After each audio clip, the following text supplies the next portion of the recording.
Hi everyone, good morning. I'm Charles, I'm the head of policy at the French Center for AI Safety, le Centre pour la Sécurité de l'IA.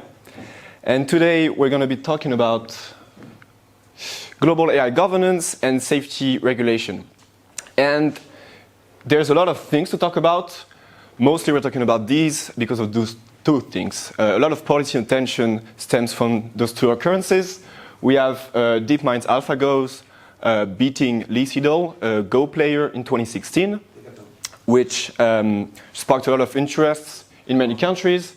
And of course, ChatGPT, released in November 2022, that created also worldwide interest. And this worldwide interest created a lot of activity. After ChatGPT's release, we had a lot of different global initiatives and domestic regulations being implemented. I'll focus maybe on those three in the middle. We had, in October 2023, the United States releasing an executive order on artificial intelligence with a lot of different obligations. The United Kingdom hosting the first international summit on AI safety in November, which launched, among others, the international report on the state of science in AI safety, led by Yoshua Bengio, and other initiatives. And we also had an agreement, a political agreement in the EU on the world's first comprehensive AI law, the AI Act. Other things to mention maybe would be the summit in May 2024 in South Korea, the second summit of the series, where we had voluntary commitments from companies, but also the announcement of the network of AI safety institutes. So these are very important things. Why is there all this activity? First thing is AI poses harms in the present. As we've seen, deepfakes, bias, other harms are already present and should be governed. But also, as we saw, capabilities are increasing. And these capabilities may lead to bigger risks in the future, which is why we need governance, both for harms that already exist, but also to be prepared for the one that will be coming. Shortly, definition of governance for AI, the norms of policies, laws and institutions that affect the development, deployment, and use of existing and future AI systems. And that's what I'll be talking about in the first part. So what are we governing? Very quickly, I'll be focusing in this presentation on frontier AI. And this is also the focus of several regulations in the world. I'll be talking about highly capable foundation models that could possess dangerous capabilities sufficient to pose severe risks to public safety. So this is a very narrow subset of AI models, and there are actually very few right now that could be deemed to be frontier AI models. Also, we're, as we saw, governing AI for three types of risks: misuse, accident, and systemic. By now you should be pretty familiar with these terms.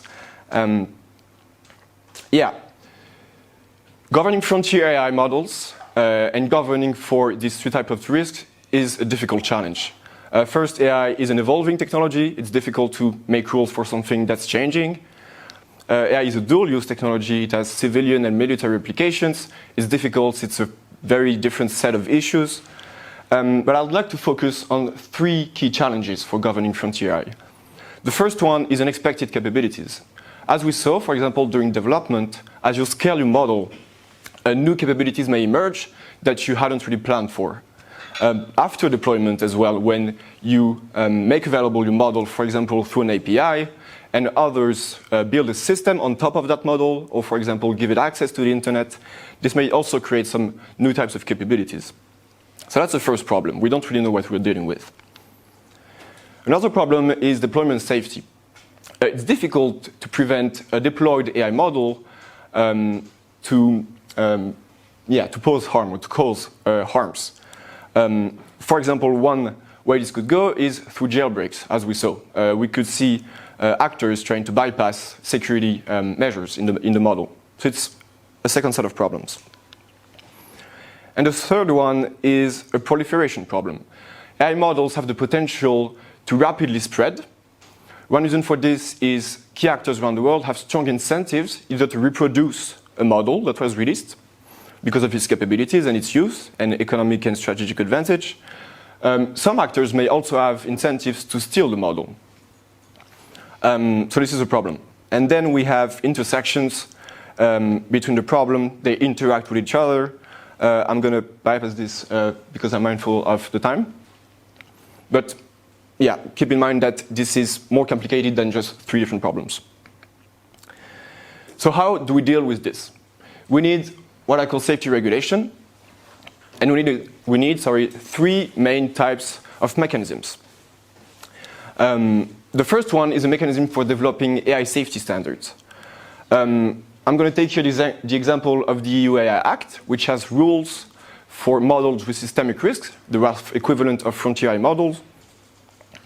And that text has 4 key obligations, which are performing state-of-the-art evaluations, assessing and mitigating systemic risks, reporting serious AI incidents, and ensuring a high level of cybersecurity.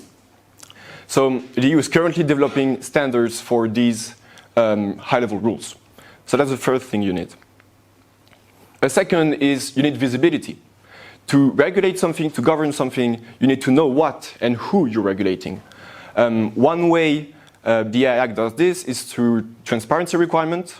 Another way is through compute-based threshold, which is an instrument used in many different AI governance frameworks around the world, which basically say that a model or the company that develops the model will be regulated if that model is trained above a certain amount of computational power. So that's the second type of mechanisms we need. The third one are mechanisms to ensure compliance with these safety standards. Once you have them, once you know who you're regulating, you need to have sticks and carrots to ensure that companies actually comply. There's a problem with this. Domestic action is not sufficient to ensure AI safety. AI development is not concentrated in a single country. It's happening all around the world. Even though there's a high level of concentration, it's not completely monopolized by a single country. So even if a country adopts good safety regulations, others may not and may cause global harm. So we need international governance and international cooperation. And we have already some level of international cooperation. This is sort of an overview of different frameworks with each their membership. We have in the middle the very important G7 Hiroshima AI process, which was launched last year to set international norms. We also see the OECD, which is very active in AI governance, the UN, the United Nations, also that recently got into more activity on this, and the AI Safety Summit, as well as the recently launched International Network of AI Safety Institutes. So there's a lot of different initiatives, and that's a problem. This is a fragmented landscape. There are overlapping initiatives that sometimes have the same goals, sometimes don't have the same goals, so that it doesn't form a coherent global architecture. Second thing is most of these initiatives, 99%, are non-binding. These are either voluntary commitments or just joint statements, words said by head of states, that won't actually help shape the behaviors of companies and states. And that's why I'll be talking about in the second part, trying to show some components of what a coherent global architecture for governing AI looks like. There are 3 components. The first thing you want to do is preventing and mitigating risks. And how you do this is through safety regulation, what we just talked about earlier, but coordinated between countries. What does this look like? These are roughly the same necessary components. You need mechanisms to develop, this time, global AI safety standards. One way you could do this is what I mentioned before, the International Network of AI Safety Institutes. These institutes are national state-backed bodies that are quite technically capable. They often have as mandate the evaluation of models, AI safety research, etc. So these safety institutes could coordinate among each other to develop safety standards. You also need mechanisms to assess and ensure state compliance. So, as I said, this is inspired by the safety regulation part earlier. For the safety regulation part, we were at the national level. We're looking at shaping firms' and companies' behaviors. This time, we're at the international level, between countries. So what we want to shape is state behavior. So you need mechanisms to assess whether states comply with international standards and to ensure this compliance, so through, again, sticks and carrots. One way to do this was suggested in a paper last year through what they call a jurisdictional certification approach. The idea basically is that you would have inspectors reading a country's laws and regulation, talking with public servants, and trying to assess whether that country abides by the developed safety standards and regulations. If they think that that country has good enough safety standards and regulation, they will certify that country. They will say your jurisdiction is certified. If they don't, then you can take action against the country to incentivize it to adopt better standards through sticks and carrots. And by the way, this is we have done this in the past already. This is an approach that's heavily inspired, and this is actually the same approach by global governance initiatives in the financial sector, in the maritime law sector, in aviation, civil aviation. These are all global governance arrangements that have this structure. So we could theoretically do this. The second component, very quickly, is needed to ensure international coordination to ensure that the regime is robust. And this is through what we can call non-proliferation. The key idea here is that you limit or control access by state or non-state actors to dangerous systems or to resources that you can use to develop dangerous systems, for example, AI chips. The idea here is that you can use this to incentivize countries to adopt and improve better safety regulation. One thing you could do, let's say Switzerland, I feel I have a good safety regulation framework, but I feel that my neighbor France doesn't have good enough safety regulation. This is very hypothetical. Switzerland could say, okay, I feel like France, you don't have good enough safety regulation. I'm going to stop selling you AI models. And I'm going to stop selling you AI chips. Switzerland doesn't have AI chips, but let's say they have. And Switzerland could say, I'm only going to sell you those chips and resources if you adopt better safety regulations. That's one way this could work. Another way you can use, goal you can use non-proliferation for is to mitigate risk. What you can do is restrict the sale of AI chips, for example, or the access to AI models by criminal organizations. You don't want to give them the ability to develop advanced models. And this can be implemented through a lot of different ways, through cybersecurity protection to prevent your model from being stolen, on-chip mechanisms that are currently being developed to, for example, only enable chips to be used in a particular location or for a particular purpose. Constraints on model access, for example, through APIs, and especially, I'm missing a slide here, but especially export controls, what I mentioned earlier. The United States has already imposed a lot of export controls on China, not really for AI safety purposes, but that could be used also to further this. And finally, the last component is benefit sharing. The idea is to ensure that an AI-enabled economy leads to shared prosperity. Why? Why benefit sharing? First, there's what many would consider a moral imperative that AI has many benefits and we should share them. They should not be concentrated in a single country, which is currently the case because of winner-takes-all dynamics and other factors. Another reason, more strategic reason, is to ensure that the first two components are actually adopted and acceptable by other states. Safety regulation can have costs and can impose burdens because it may, in some case, hamper competitiveness. Non-proliferation can also have burdens. Essentially, with non-proliferation, you're saying, I'm going to stop you selling AI chips or AI models. For developing countries that may want access to those models, that's a problem. It may hurt their economic development, for example. So you need to compensate for those burdens through benefit sharing, which is actually, sharing the benefits of AI.